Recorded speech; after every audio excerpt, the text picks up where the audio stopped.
Gunung Kawi merupakan daerah yang sering kita kenal dengan kemistisannya. Area ini terletak di sebelah barat Kepanjen, tepatnya 53 km dari kota Malang. Di sini ada berbagai situs mulai dari pasarean, keraton, kelenteng, serta tempat pemujaan situs-situs lainnya. Di Kawi ini juga terdapat makam tokoh penting yaitu Kanjeng Kyai Jakaria II atau juga dikenal sebagai Eyang Jogo, yang tempat ziarahnya terkenal hingga ke mancanegara. Tak hanya itu, ternyata banyak juga orang yang berdatangan untuk ngalap berkah di area pesarian Gunung Kawi ini. Mereka datang untuk meminta pesugihan, berdoa dan berziarah, sehingga hal ini secara tidak langsung membuat daerah tersebut makin ramai. Apalagi dalam waktu-waktu tertentu, Gunung Kawi sudah seperti pasar malam saja.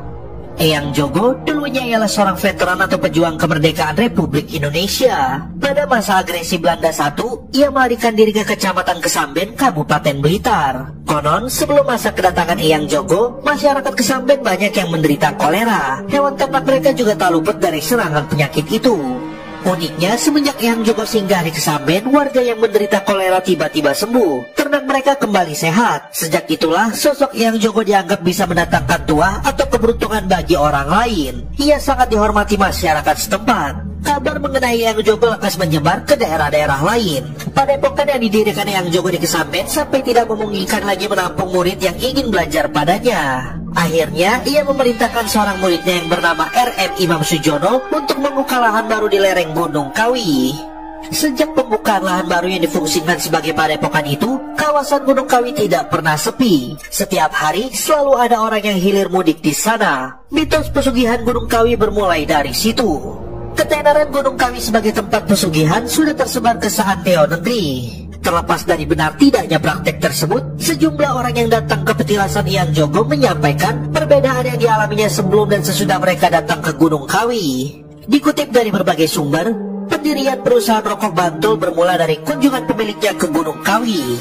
Ide untuk memulai bisnis salah satu rokok terbesar di Indonesia itu diklaim didapatkan setelah konglomerat Oh Hak Leong datang ke petilasan Eyang Jogo. Pendiri Salim Group Liam Soliong juga diceritakan pernah datang ke Gunung Kawi. Sampai sekarang, ada beberapa macam peziarah yang datang ke kawasan makam di lereng Gunung Kawi itu. Ada yang datang seorang diri, bersama keluarga atau malah datang secara rombongan dengan jumlah besar. Tujuan mereka juga berbeda-beda. Ada yang khusus berdoa mengharapkan keberkahan, ada juga yang sekedar wisata. Mereka yang datang khusus untuk berdoa biasanya sudah menjadi langganan atau tidak hanya berkunjung sekali saja ke Gunung Kawi. Masing-masing orang memiliki jadwal rutin ke petilasan Eyang Jogo itu. Golongan ini biasanya terdiri dari orang-orang yang merasa mendapatkan berkah dari ziarah yang dilakukannya. Entah berhasil bangkit dari kebangkrutan atau usahanya semakin berkembang. Untuk masuk ke petilasan Eyang Jogo di lereng Gunung Kawi, pengunjung dikenai biaya masuk. Ada beberapa macam tarif yang bisa dipilih para peziarah. Pihak pengelola juga menyediakan paket-paket khusus untuk syukuran yang akan diadakan oleh peziarah. Dikutip dari berbagai sumber, sebenarnya tidak ada peraturan tertulis atau peraturan yang bersifat khusus mengenai hal-hal yang harus dipersembahkan peziarah ketika berkunjung ke Kawi. Tetapi dalam kenyataannya, banyak peziarah yang meyakini persembahan-persembahan itu penting bagi ritual sembahyang mereka. Peziarah yang doanya terkabul setelah melakukan sembahyang di Kawi biasanya menggelar syukuran di sana. Mereka bisa memilih jenis makanan apa yang akan mereka pesan kepada pihak pengelola. Mulai dari ayam besek, tumpeng kambing, bahkan sapi.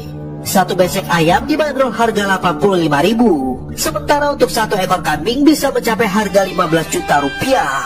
Selain paket makanan, pihak pengelola yang tidak lain ialah keturunan Eyang Jogo juga menyediakan fasilitas gelaran wayang kulit. Sudah terkenal di kalangan peziarah, apabila hajat atau keinginan mereka terkabul, salah satunya ialah melakukan nazar atau pelunasan janji dengan menggelar pertunjukan wayang kulit. Biaya untuk penyelenggaraan pertunjukan wayang kulit di Gunung Kawi dibanderol harga sekitar 3,5 juta setiap satu kali pentas. Dalam sehari, kadangkala ada beberapa kali pementasan wayang kulit. Pementasan itu akan tetap digelar bahkan ketika tidak ada penonton sekalipun. Di luar perdebatan benar tidaknya praktik pesugihan yang ada di Gunung Kawi, yang jelas kawasan itu menjadi sumber penghidupan bagi warga setempat. Banyak pemuda kampung yang berprofesi sebagai calo ziarah. Mereka menawarkan jasa sebagai pemandu, termasuk menawarkan keperluan ritual seperti mandi bunga, penginapan, dan lain sebagainya.